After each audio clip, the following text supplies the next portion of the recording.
दोस्तों आज हम एक्सेल में नेस्टेड इफ़ फंक्शन का यूज़ करने वाले हैं। नेस्टेड इफ़ फंक्शन वो होता है जहाँ पे इफ़ फंक्शन का बार बार यूज़ किया जाता है।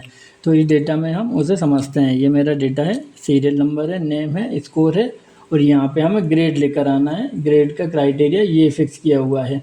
यदि 90 नंबर के ऊपर हो तो ए आए, इसी प्रकार से अगर 55 या 55 के नीचे हो तो डी आना चाहिए।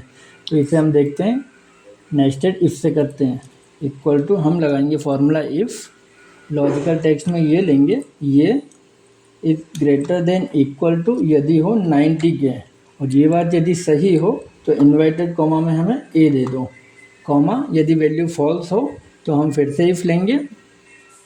लॉजिकल टेक्स्ट वापस यही एरो की से नीचे चले जाते हैं, comma sorry greater than equal to यदि हो 75 के, और ये बात यदि सही हो तो हमें इन्वर्टेड कॉमा में बी दे दो, कॉमा वैल्यू फॉल्स तो फिर हम इफ़ लेंगे। फिर हम इफ़ लिया, वापस यही सेल सेलेक्ट करेंगे हम, ये is greater than equal to यदि 55 हो और ये बात सही हो तो हमें सी दे दो, और आखिरी को हम वैसे में ले लेते हैं।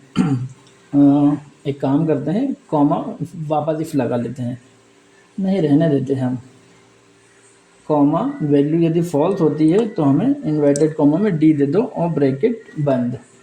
एक बार, ये दो बार और ये 3 बार और इंटर। हमने यहाँ पे कॉमा लगा दिया है, ये कॉमा हमें नहीं लगाना है, ये वाला देखिए, ये वाला, क्योंकि हमने ग्रेटर देन का साइन लगाया इसीलिए। तो ये इंटर, ये देखिए डी आ गया। हम इसे ड्रैग कर लेते हैं, कहाँ तक है हमारा डेटा, यहाँ तक है। ये देख लेते हैं हम, ये 50 है, हमें 55 में डी चाहिए था, इसीलिए ये 50 के अंदर है, 55 के अंदर, इसीलिए डी आया है। यहाँ पे सी आया है क्योंकि ये 55 के ऊपर है। इसी प्रकार से ये ए आया है क्योंकि ये 90 के ऊपर है। इस प्रकार से हमारा ये क्वेश्चन सॉल्व होता है दोस्तों। ये स्कूल्स में और हमारे जहाँ पे ऑफिस, जहाँ पे हमें प्रमोशन वगैरह देना रहता है या इंक्रीमेंट का टाइम रहता है, तो इस प्रकार का क्वेश्चन हमें देखने को मिल सकता है दोस्तों। तो इसकी आप प्रैक्टिस करिएगा। नहीं अगर समझ में आता है तो कमेंट करिए, हम आंसर देने की कोशिश करेंगे। मिलते हैं नेक्स्ट वीडियो में। Thank you.